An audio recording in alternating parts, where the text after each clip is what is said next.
మిమ్మును కరుణింపవలనని ఆయన నిలువబడి ఉన్నాడు. యెషయా 30:18. తండ్రి చిత్త ప్రకారంగా దేవుని ఆజ్ఞను పొందుకొని యేసుక్రీస్తు ప్రభువారి ఈ లోకాన్ని రక్షించుటకు ఆయన భూమికి తెంచాడు. ఏ పాపమెరగని యేసయ్య పాపి కొరకు త్యాగం చేశాడు, ప్రాణాన్ని అర్పించాడు. ఆయన దయగలవాడు, కరుణామయుడు, జాలిగలవాడు. నీ ఆత్మ నశింపకూడదని, నీవు రక్షింపబడాలని పునరుత్థానమును పొంది తండ్రి చెంత విజ్ఞాపన చేయుచున్నాడు.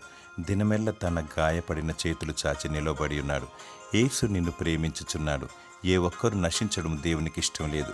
నశించిన దాన్ని వెదికి రక్షించుటకు మనుష్య కుమారుడి లోకానికి వచ్చాడు. శాంతి సమాధానము లేక ఎటుతోచని స్థితిలో అంధకారములు కొట్టుమిట్టాడుచున్నావు. శాంతి సమాధానమును, ఆదరణ, నెమ్మదిని దయచేవాడు దేవుడు.